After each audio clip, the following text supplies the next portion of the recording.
ओम शांति। 9/7/21 की वाणी है। मीठे बच्चे, तुम्हारी बिगड़ी को सुधारने वाला अर्थात तकदीर बनाने वाला एक बाप है जो तुम्हें नॉलेज देकर तकदीरवान बनाते हैं। प्रश्न, तुम बच्चों की इस रूहानी भट्टी का एक कायदा कौन सा है? उत्तर, रूहानी भट्टी में अर्थात याद की यात्रा में बैठने वालों को कभी भी इधर उधर के ख्यालात नहीं चलाने हैं। एक बाप को याद करना है।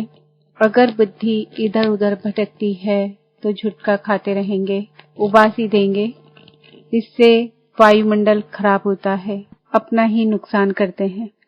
गीत, दिल का सहारा टूट ना जाए। ओम शांति। मीठे मीठे रूहानी बच्चों ने गीत के 2 अक्षर सुने। बच्चों को सावधानी मिलती है। इस समय जो भी है सबकी तकदीर बिगड़ी हुई है, सिवाय तुम ब्राह्मणों के। तुम्हारी अब बिगड़ी से सुधर रही है। बाप को कहा ही चाहता है तकदीर बनाने वाला। तुम जानते हो शिव बाबा कितना मीठा है। बाबा अक्षर बड़ा मीठा है। बाप से सब आत्माओं को वर्षा मिलता है। लौकिक बाप से बच्चों को वर्षा मिलता है, बच्ची को नहीं। यहाँ बच्चा व बच्ची सब वर्षे के हकदार हैं।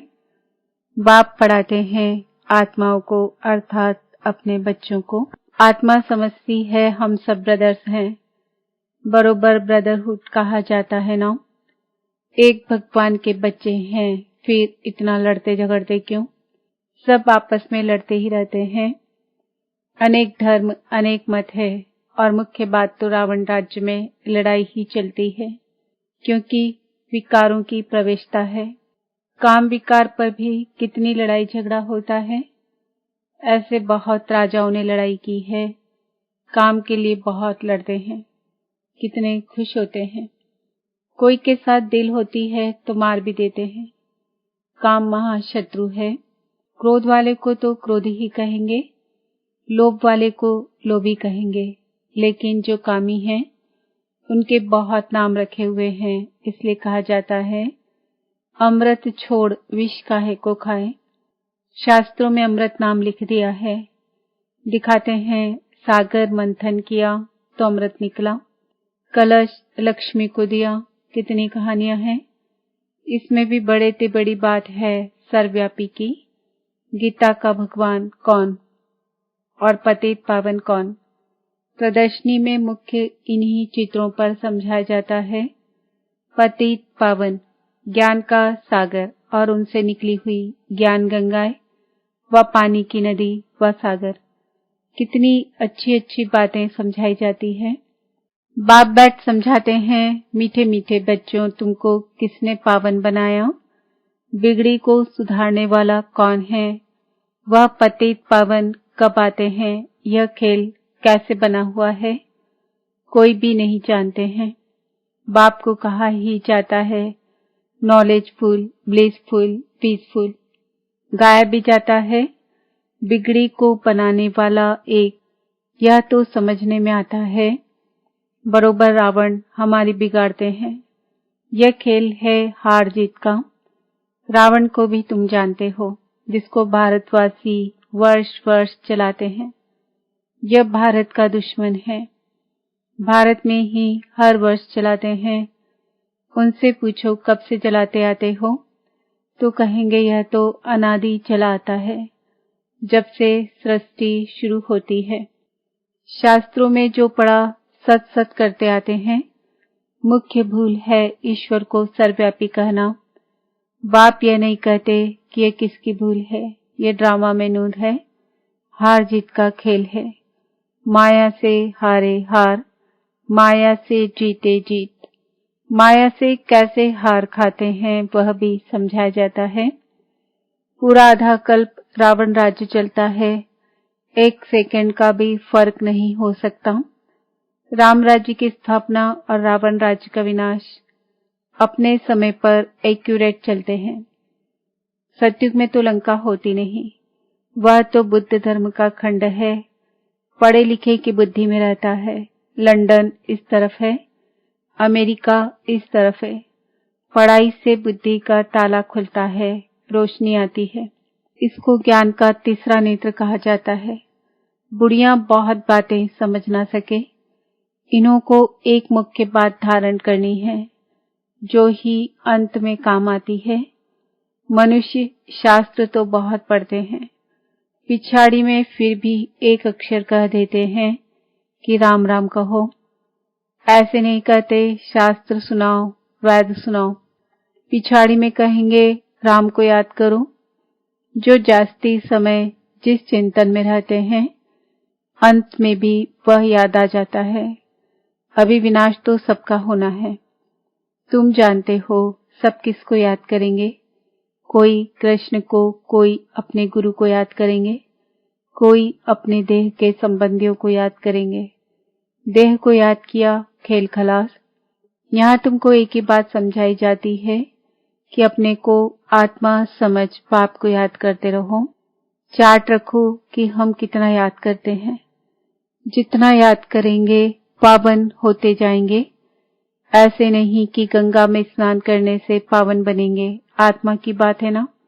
आत्मा ही पतित, आत्मा ही पावन बनती है ना। बाप ने समझाया है। आत्मा एक स्टार बिंदी है, भ्रकुटी के बीच में रहती है। कहते हैं आत्मा स्टार अति सूक्ष्म है। तुम बच्चे ही इन बातों को समझ सकते हो। बाप कहते हैं मैं कल्प के संगम युगे आता हूँ। उन्होंने फिर कल्प अक्षर छोड़ युगे युगे अक्षर लिख दिया है, तो मनुष्यों ने उल्टा समझ लिया है। मैंने कहा है कि कल्प कल्प संगम युगे आता हूँ, घोर अंधियारा और घोर सुजरे के संगम पर। बाकी युगे युगे आने की तो दरकार ही नहीं। सीढ़ी उतरते ही आते हैं। जब पूरे 84 जन्म की सीढ़ी उतरते हैं तब बाप आते हैं। यह ज्ञान सारी दुनिया के लिए है। सन्यासी लोग तो कह देते हैं इन्हों के चित्र सब कल्पना है, परंतु कल्पना की तो इसमें कोई बात ही नहीं। यह सबको समझाया जाता है, नहीं तो मनुष्यों को कैसे पता पड़े, इसलिए चित्र बनाए गए हैं। यह प्रदर्शनी देश देशांतर में ढेर होती रहेंगी। बाप कहते हैं बहुत भारतवासी बच्चे हैं, है तो सब बच्चे ना। अनेक धर्मों का यह झाड़ है। बाप बैठ समझाते हैं। यह सब कामचिता पर बैठ चल मरे हैं। सतयुग में जो पहले पहले आते हैं, वही फिर पहले पहले द्वापर से लेकर काम अग्नि में जलते हैं, इसलिए काले हो गए हैं। अभी सबकी सदगति होनी है। तुम निमित्त बनते हो, तुम्हारे पिछाड़ी सबकी सदगति होनी है। बाप कितना सहज रीति समझाते हैं। कहते हैं सिर्फ बाप को याद करो। आत्मा ने ही दुर्गति को पाया है। आत्मा पतित बनने से शरीर भी ऐसा मिलता है। आत्मा को पावन बनाने की युक्ति बाप बिल्कुल सहज बताते हैं। त्रिमूर्ति के चित्र में ब्रह्मा का चित्र देख मनुष्य हाय हाय मचा देते हैं। इनको ब्रह्मा क्यों कहते हो? ब्रह्मा तो सूक्ष्म वतनवासी देवता है, यहाँ कहाँ से आया? यह दादा तो नामी ग्रामी था, अखबारों में सब जगह पड़ा था। एक जौहरी कहता है मैं श्री कृष्ण हूँ, हमको 16,108 रानियां चाहिए। बड़ा हंगामा मच गया था भगाने का। अब एक एक से माथा कौन मारे, इतने ढेर मनुष्य हैं। आबू में भी कोई आते हैं तो उनको झट कहते हैं अरे ब्रह्मा कुमारियों के पास जाते हो, वह तो जादू कर देती है, स्त्री पुरुष को भाई बहन बना देती है, लंबी चौड़ी बात बताकर माथा खराब कर देते हैं। बाप कहते हैं तुम मुझे ज्ञान सागर वर्ल्ड ऑलमाइटी अथॉरिटी कहते हो। वर्ल्ड ऑलमाइटी अर्थात सर्वशक्तिमान, सब वेदों शास्त्रों आदि को जानने वाला। बड़े विद्वान को भी अथॉरिटी कहते हैं, क्योंकि वह सब वेदों शास्त्रों आदि को पढ़ते हैं, फिर बनारस में जाकर टाइटल ले आते हैं। महामहोपाध्याय, श्री श्री 108 सरस्वती, यह सब टाइटल्स वहाँ ही मिलते हैं। जो बहुत होशियार होते हैं उनको बड़ा टाइटल मिलता है। शास्त्रों में जनक के लिए लिखा हुआ है, उसने कहा, सच्चा ब्रह्म ज्ञान कोई हमको सुनाए। अब ब्रह्म ज्ञान तो है नहीं, बातें सारी यहाँ की है, कहानी बड़ी बना दी है। शंकर पार्वती की भी कहानी लिखी हुई है, कितनी कहानियां बैठ बनाई हैं। शंकर ने पार्वती को कथा सुनाई, वास्तव में था शिव, उन्होंने फिर शंकर पार्वती का नाम दे दिया है। भागवत आदि में यह सब इस समय की बात है, फिर कहानी में बताते हैं। उनको ख्याल आया, राजा को यह ज्ञान जाकर दूं। बाप भी समझाते हैं, राजाओं को जाकर ज्ञान दो। तुम ही सूर्यवंशी थे, फिर चंद्रवंशी, वैश्यवंशी, शूद्रवंशी बने। तुम्हारी राजधानी ही जट हो गई है। अब फिर सूर्यवंशी राजधानी लेना हो तो पुरुषार्थ करो। राजयोग सिखाने वाला बाबा आया हुआ है, फिर आकर बेहद का स्वराज्य लो। राजाओं के पास भी बहुत चिट्ठियां आती है, फिर उनको मिलती थोड़ी ही है। उनके प्राइवेट सेक्रेटरी चिट्ठियां देखते हैं, कितनी चिट्ठियां फेंक देते हैं। कोई में ऐसी जरूरी बात होती है तो उनको दिखा देते हैं। कहते हैं अष्टावक्र ने जनक को सेकंड में जीवन मुक्ति का साक्षात्कार कराया। यह भी अब है। अब बाप कितना अच्छी तरह बैठ तुमको समझाते हैं। जो समझने वाले नहीं हैं वह यहाँ वहां देखते रहेंगे, बाबा झट समझ जाते हैं। उनकी बुद्धि में कुछ बैठता नहीं है। बाबा चारों तरफ देखते भी हैं, सभी अच्छी तरह सुनते हैं। इनकी बुद्धि कहाँ भटकती रहती है, उबासी देते रहते हैं। ज्ञान बुद्धि में नहीं बैठेगा तो झुटके खाते रहेंगे, नुकसान हो जाता है। कराची में इन बच्चों की भट्टी थी, कोई छुटका खाता था तो फिर झट बाहर निकाला जाता था। अपने ही बैठते थे, बाहर का कोई आता नहीं था। शुरू में इन्हों का बड़ा पाठ चला है, लंबी हिस्ट्री है।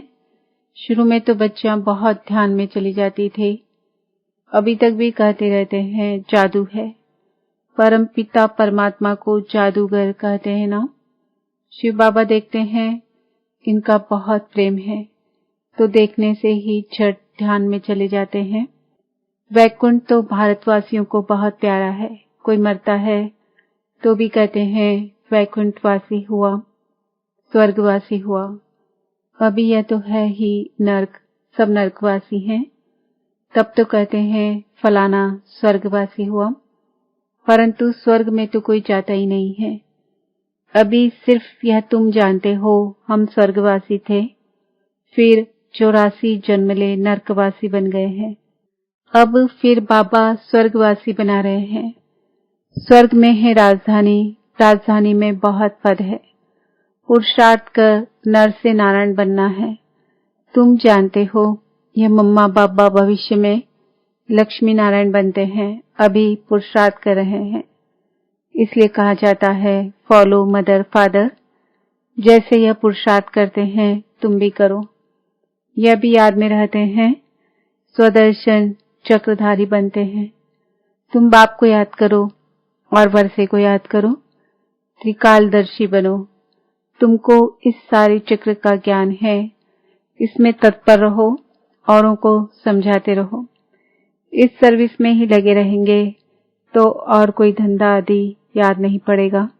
अच्छा, मीठे मीठे सिकिलदे बच्चों प्रति माता पिता बाप दादा का याद प्यार और गुड मॉर्निंग। रूहानी बाप की रूहानी बच्चों को नमस्ते। हम रूहानी बच्चों की रूहानी बाप दादा को याद प्यार, गुड मॉर्निंग, नमस्ते, ओम शांति। धारणा के लिए मुख्य सार, सतयुग में ऊंच पद पाने के लिए माता पिता को पूरा पूरा फॉलो करना है, उनके समान पुरुषार्थ करना है, सेवा में तत्पर रहना है, एकाग्र हो पढ़ाई करनी है, याद का सच्चा सच्चा चार्ट रखना है, अपने को आत्मा समझ पाप को याद करना है, देह व देहधारियों को याद नहीं करना है।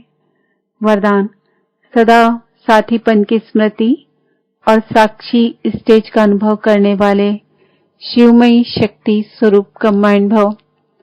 जैसे आत्मा और शरीर दोनों का साथ है, जब तक इस सृष्टि पर पाठ है तब तक अलग नहीं हो सकते। ऐसे ही शिव और शक्ति दोनों का इतना ही गहरा संबंध है। जो सदा शिवमयी शक्ति स्वरूप में स्थित होकर चलते हैं, तो उनकी लगन में माया विघ्न डाल नहीं सकती। वे सदा साथीपन का और साक्षी स्टेज का अनुभव करते हैं। ऐसे अनुभव होता है जैसे कोई साकार में साथ हो। स्लोगन: निर्विघ्न और एकरस स्थिति का अनुभव करने के लिए एकाग्रता का अभ्यास करो। आज का स्वमान है, मैं शिवमयी शक्ति स्वरूप कंबाइंड आत्मा हूँ। ओम शांति।